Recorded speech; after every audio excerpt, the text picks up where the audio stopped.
Once upon a time, there lived an old man said to have lived 1,000 years. No one knew his origin or kin. He was a mystery wrapped in wisdom, living alone, revered more than kings. When he died, strange things happened. A whirlwind rose and swallowed his body beneath the earth. On his door, the final words remained. Strictly on discipline. Without him, chaos returned. Lawlessness spread. Kings met, but never agreed. No one could calm the storm. Until one day, a museum keeper stumbled upon an ancient book. On it was written, "I knew you would find me. Now turn your back. The solution to your biggest problem is the first thing your eyes will see. Do not open this book or you die." Startled, he obeyed. Behind him, he saw a glowing diamond.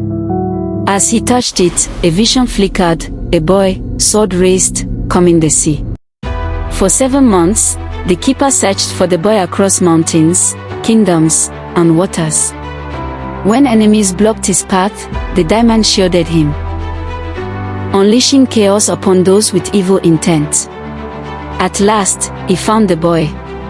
"You are great in the sands of destiny," he said. "What do you mean?" the boy asked. The keeper hesitated. "I will not give him this diamond. I could become great myself," he thought. But as he turned to leave, the diamond seared his palm. A whisper echoed. "He who hoards what was meant to awaken shall lose both the gift and the purpose." But just as he took his first step away, the diamond in his hand began to grow hot, so hot it scalded his skin. He screamed and dropped it. The diamond cracked slightly, and from within, a whisper echoed. "He who hoards what was meant to awaken shall lose both the gift and the purpose." Terrified and humbled, the keeper fell to his knees. "Forgive me," he cried. "I was only tempted for a moment." The boy, confused but drawn by the strange glow, stepped closer and picked up the cracked diamond. Suddenly, his eyes turned radiant. Flashes of lightning danced across the sky, though there were no clouds. The earth quaked. "The chosen has awakened," the keeper said, bewildered. The keeper wept. So it's true, the prophecy, it wasn't just about strength. It was about determination. That same spirit the old man locked inside his house with, the discipline he lived by. It was never about power. It was about who could carry power without becoming corrupted by it. The boy turned to him and asked, "But why me?" The keeper smiled through his tears. "Because you carry what the old man always preached but never spoke aloud, it is in you. You just need to believe it." From that day on, the boy grew in wisdom, strength, and unshakable resolve. Stories were told of how he had once been mocked for his dull brain in magic school. He had once created a thunderbolt that pierced through his own back due to a poorly cast spell. The more he tried to make progress, the more destruction he caused. Until the head of the school expelled him. Ashamed, he went to a secluded place by the waters and refused to return home. What is the use of life then, he would ask himself. Every morning, he looked into the pool of water and shed tears. Until one day, while searching for his daily bread, he came across a grave. On the tombstone, written in bold letters, were the words, "Determination is raised to the power of focus. It is not debased by scorn and mockery.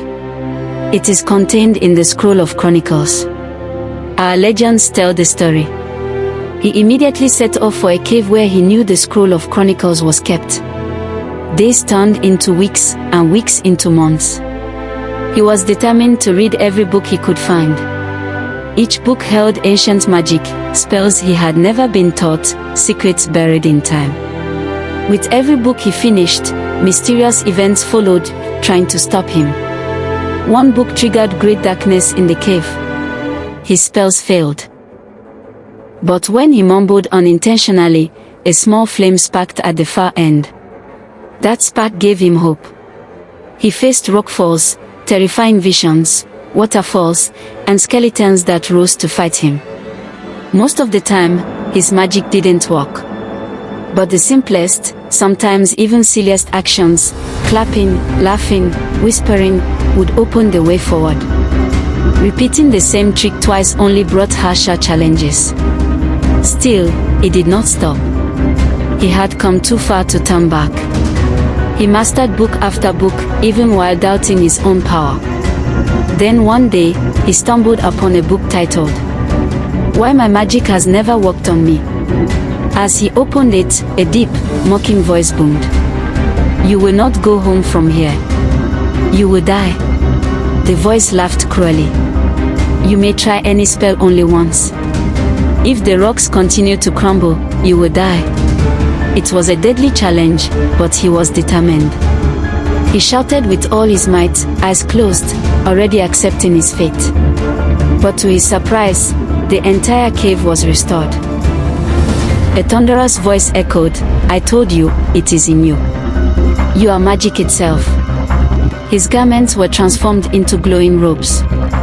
Just then, the keeper arrived and saw him standing outside the cave, transformed. His days of greatness began with the keeper's return. He did not rule with fear, but with quiet power. He restored peace, not through violence, but by awakening the spirit of purpose in others. People traveled not just to see him, but to learn from him, just as they had with the old man. And in the museum, the book remained, never opened, never touched again. On its cracked leather surface, the faint words could still be seen. Determination, it's in you.